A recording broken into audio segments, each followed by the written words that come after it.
Hi, hello. Welcome to my review of this new Damien Chazelle movie, Babylon. I normally only try to make reviews to new things, with Cave World being the exception. I just didn't care. And Babylon actually came out in 2022, in December of 2022, so it also was nominated for a few Oscars this year already. But in Germany, it came out in January of this year, so it's basically a new movie. And I didn't see it until now, after the DVD release. So yeah, I guess this is a new movie. So what is this movie about? I really can't say. Like, describing this movie is kind of difficult, to be honest. So I'm just gonna read what Letterboxd says. A tale of outsized ambition and outrageous excess, tracing the rise and fall of multiple characters in an era of unbridled decadence and depravity during Hollywood's transition from silent films into sound films in the late 1920s.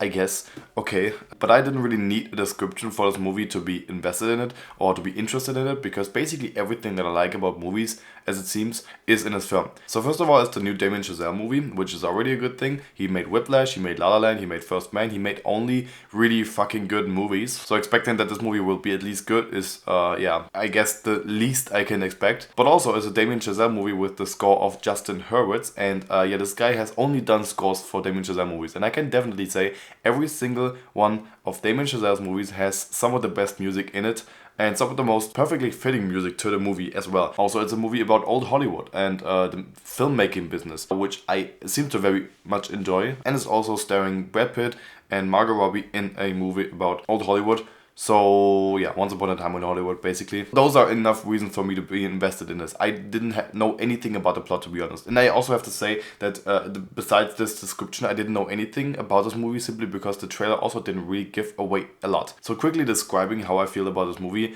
is that this is basically Damien Chazelle's Beau is Afraid, and it's easy to understand why. So Ari Aster and Damien Chazelle are both directors who came out in 2010s and got their success in the 2010s with relatively low budget movies as their first movies that got a lot of acclaim. Then they got the opportunity to make something a little bit more higher budget, and after that they basically got complete creative control and a massive budget for their next movie, and both of them made in 2023 a 3-hour epic that literally are some of the most unhinged movies I've seen this year. It's crazy. So it's kind of interesting to see these two directors that started out with a very low budget movies finally get complete creative control. And what are you going to do when you have basically unlimited budget? And both of these movies are very good, but a lot to take in different ways, definitely. And how I would describe Babylon is basically a very unhinged and long version of Once Upon a Time in Hollywood, because it has a lot of things in common, but also a lot of things that are completely different about it. It starts out with this massive party scene that goes for over half an hour, I think,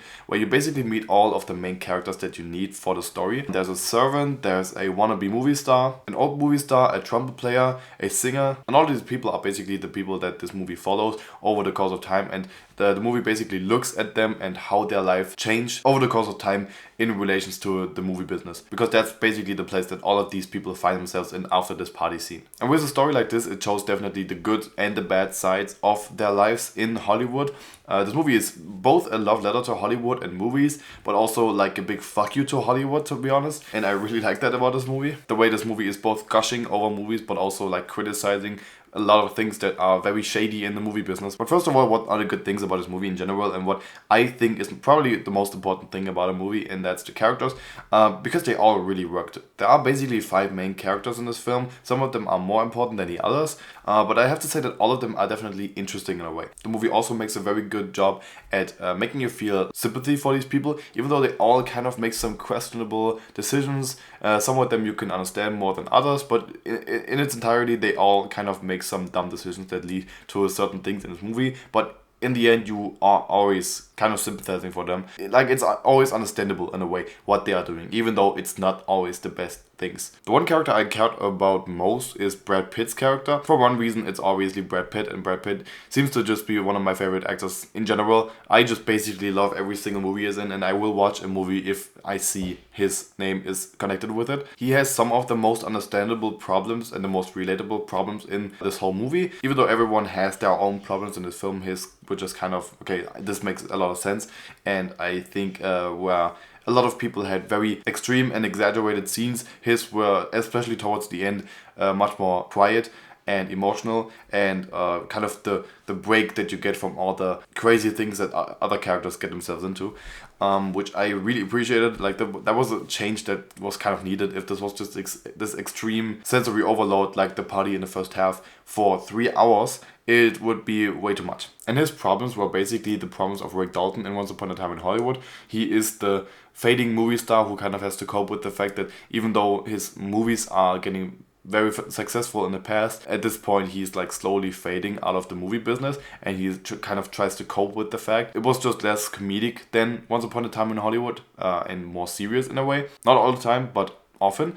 And I just really felt for his character the most, and he was always the most interesting part, because sometimes the movie gets into some scenes where I just think, okay, this is kind of too much, and after that I'm very glad when the movie cuts to Brad Pitt. Margot Robbie in this film is completely unhinged and fucked up. Like, her character is basically a character who wants to become famous and who is a very loud personality in the room. She takes a lot of drugs, she parties all the time, she's kind of known for that, and she's just so completely fucked up more and more over the course of this movie. And she's great. Like, she's doing a great job in this film, that even in those crazy, absolutely psychotic sequences that she has, she's still like very relatable, and I can still always understand where she's coming from. I never hated her in this movie, except for maybe one scene, but even after that, like, the movie gets back to making you sympathize with her very well. There was also basically the main character, played by Diego Calva. In a way, everyone is kind of the main character, but he seems like the most main character. He's also the person we start the movie with. He was also a very relatable person in this movie, and I basically liked that he had this very calm nature in this movie, because he's basically the spectator witnessing all the weird things that happen in this film, and it's kind of more relatable when you watch all those things through a lens of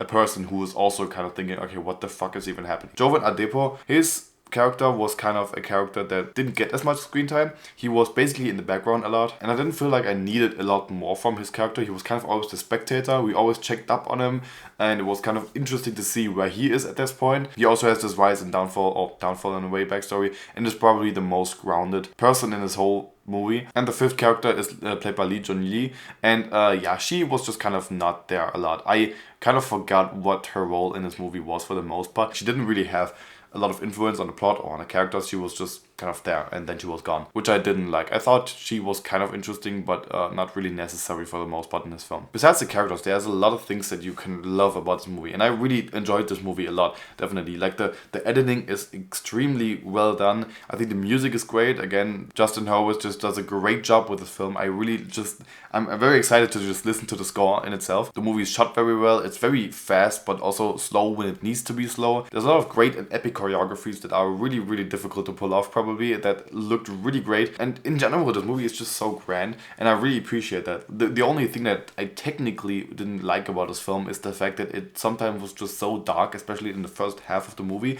where it's just party, and I just wished I would see a lot more, but in other sequences it's way too bright. Like, I don't know if that's a mistake. It's probably not a mistake, but I was just kind of annoyed by it. So yeah, compared to Damien Chazelle's other movies, this is definitely right now my least favorite. That's not to say that this movie is bad or anything, because this movie is actually pretty great, but it's the only movie where I really have some problems with it. First of all, this is like the only movie that Damien Chazelle has made where I kind of feel the length. Whiplash feels like half an hour, La La Land probably 2. First Man is a little bit slower, but it's still like very well paced. Babylon is 3 hours long.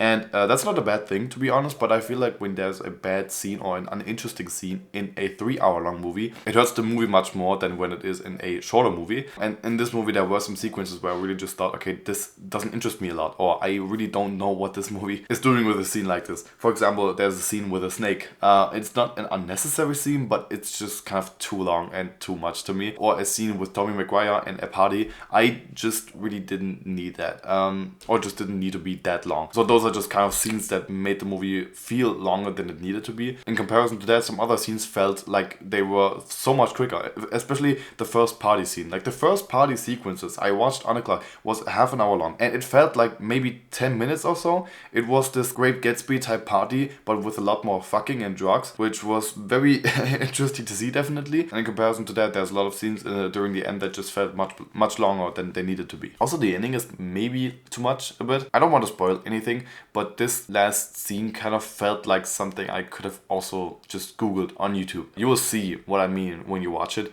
But it's just kind of, I don't think it really fits in this movie very well. But in its entirety, this is a 3 hour long movie that celebrates the absolute beauty that cinema can have and what people think about cinema, and it has a lot of discussions that shows people who really have a love for cinema and what this can do to people, which I really love about this film, and that's something that this movie definitely contains, because it's also a movie about filmmaking. But even more, because it's a movie about filmmaking, it shows also the bad sides of filmmaking. Some of them are a little bit more honest and realistic. For example, like I said, the parts with Brad Pitt are a very honest depiction of what being a film star can do to a person. But then there's also a lot of behind the scenes stuff that is shown in the movie that is kind of a very exaggerated version of things that are negative and bad about filmmaking. Even though they are exaggerated, that doesn't mean that they not trying to criticize something. So this is definitely my least favorite Damien Chazelle movie, but the fact that this movie is still so good definitely speaks to how great of a director Damien Chazelle is. It's 3 hours long, it's very epic, it tries to talk about a lot of different things, it looks beautiful, it's well edited, well choreographed, has a lot of great music, great acting, and it's fun to watch in some cases. So I would give this movie an 8 out of 10. Damien Chazelle has done it again. Hopefully he keeps his streak going for as long as he can. So thank you for watching and see you next time.